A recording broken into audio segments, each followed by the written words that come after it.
The wind howled through the icy streets of the small mountain town, and the snow seemed to fall in sheets, thick and relentless. The kind of storm that makes it hard to breathe, hard to see, and harder still to move. For most people, it was just another harsh winter evening, a time to stay indoors wrapped in blankets with a cup of hot cocoa. But for Tom Reynolds, a mechanic struggling to make ends meet, it was another bitter reminder of how far he'd fallen from the life he'd once dreamed of. Tom had once had it all: a good job, a wife he loved, a little house on the outskirts of town, and a life that, to him, felt just right. But then everything changed. His wife, Mary, had passed away suddenly from a rare illness, leaving him with more than just an aching heart. She left him with a mountain of debt, too. The medical bills piled up faster than he could keep track, and his world started to crumble. He tried to keep the family business going, working long hours at the garage, fixing cars for a modest living. But with the local economy in decline and fewer customers walking through the door, it was only a matter of time before things took a turn for the worse. Now there he was, standing in the middle of his garage, watching the snowstorm rage outside through the small window. It had been a slow day, just one of those quiet days where no one was calling, no one was coming in, and Tom was left with nothing but his thoughts and the hum of his old heater. He couldn't even pay for the repairs on the truck he was driving. The rust had gotten so bad that he had to keep patching it up just to make it run. But what else could he do? His hands were calloused, his back ached, but he was too stubborn to give up. Tonight the storm was different. The wind carried the kind of chill that dug deep into your bones, and the temperature was dropping fast. It wouldn't be long before the roads were impassable, and Tom knew that meant no one would be coming in for a while, maybe even until morning. He was about to lock up and head out to his car when the sound of a vehicle's tires slipping on the ice caught his attention. He stepped outside, squinting through the snow, and saw the headlights of a car struggling to stay on the road. The car lurched, sliding dangerously close to the edge of the ditch. Tom's heart skipped a beat. Someone was out there, and they needed help. He didn't hesitate.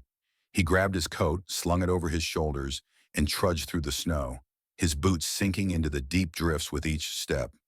By the time he reached the car, it had stopped completely. The engine was still running, but the vehicle was clearly stuck. Tom knocked on the window.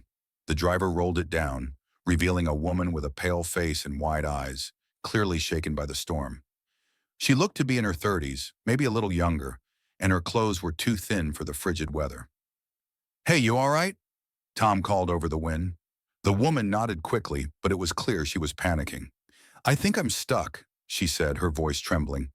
"My car's dead, and I don't know what to do." "Don't worry," Tom said. "I'm a mechanic. I'll get you out of here." She looked at him, a flash of disbelief in her eyes. "A mechanic? Out here?" Tom moved around the car to the front, checking the tires and the engine. The snow was coming down harder now, making it even harder to see. He could feel the cold creeping through his gloves, but he pushed on. The woman didn't say much as he worked, but Tom could tell she was grateful. Maybe she was just afraid of the storm, or maybe she wasn't used to asking for help. As Tom worked, he couldn't help but wonder who she was. She wasn't from around here. People in this town didn't drive fancy cars, and this one, an expensive, sleek sedan, wasn't the kind of car someone from the neighborhood would own. Still, he didn't ask any questions. He had his own problems to worry about. The storm raged on, and the minutes stretched into what felt like hours. Tom's hands were numb, and his breath came in short, visible bursts as he worked to get the car's engine running again. But as the minutes dragged on, he couldn't help but notice something. The woman had started to shiver, her body trembling from the cold. Without thinking, Tom pulled off his coat and handed it to her. "Here, take this. You'll freeze out here." She hesitated at first, but then she accepted it with a grateful smile. "Thank you," she said softly. Tom nodded, still focused on getting the car going.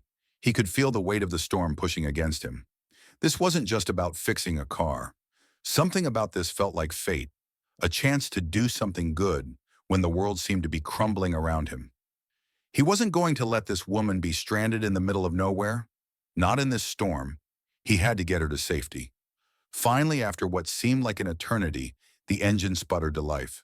Tom wiped the sweat from his brow and turned to the woman, who had given him a grateful smile. Her eyes were glistening, but she didn't say anything else.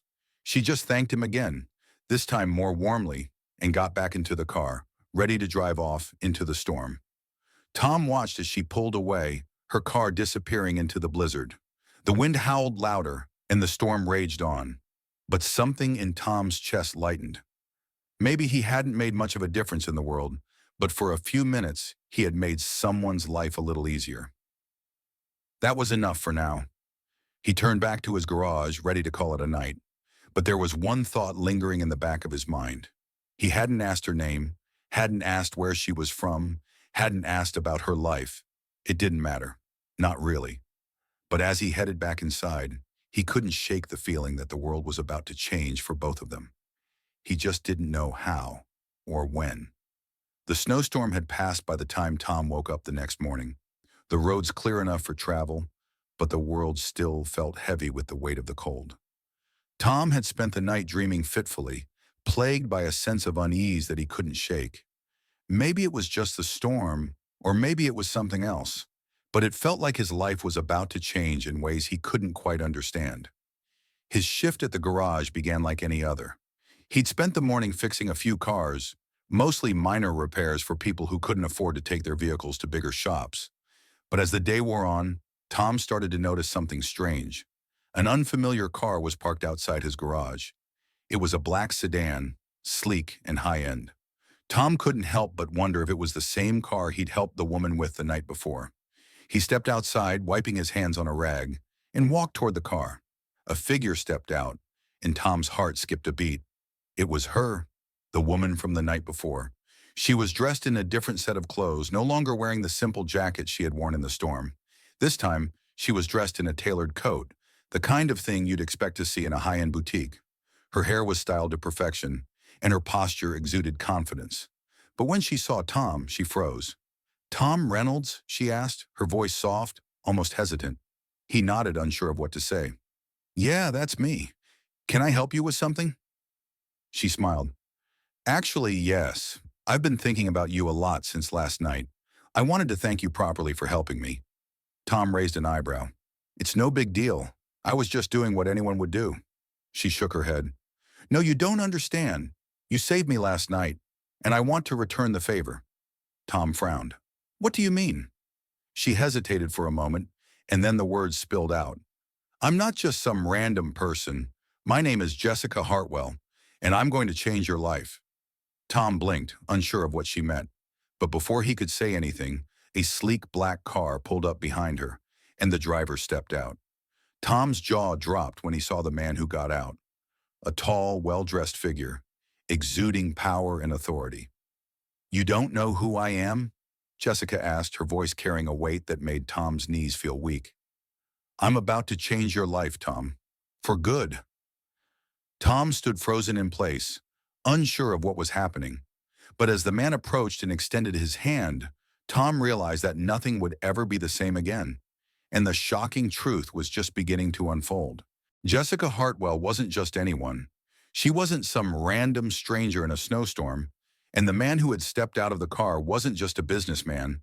They were both part of a world Tom could hardly imagine, a world of wealth and influence. "You see, Tom," Jessica said softly, "I wanted to thank you for your kindness, but it wasn't just about the car or the storm. It's about who you are." Tom stood there, still reeling from the shock of her words. He had no idea who she was or why she was here, but her eyes seemed to hold a depth of emotion that made him feel small. "I don't understand," he stammered. "Why me? Why are you doing this?" Jessica smiled. "Because you're the kind of person the world needs more of. You're kind, selfless, and you don't expect anything in return. You saved me last night, and I'm going to make sure you never have to struggle again." Just then, the tall man who had stepped out of the black sedan stepped forward, his presence commanding attention. "Tom," he said with a voice like steel, "I'm David Hartwell, Jessica's father, and I've been watching you for a long time. Your life is about to change, and not just because of what happened last night." Tom blinked, trying to make sense of it all. "Wait, are you telling me you—" David Hartwell nodded. "Yes, I've seen your struggles. I've seen the way you work tirelessly without asking for anything in return. And I've decided it's time for you to have a chance at a different life. Your life is about to change, Tom. We're going to make sure of it." And with that, Tom's life shifted in ways he could never have imagined. The storm had brought him not just a car to fix, but a future he never thought possible. And Jessica and David Hartwell were about to give him more than he ever thought he deserved. But it wasn't just about money. It was about hope, opportunity, and the belief that a good deed can change everything.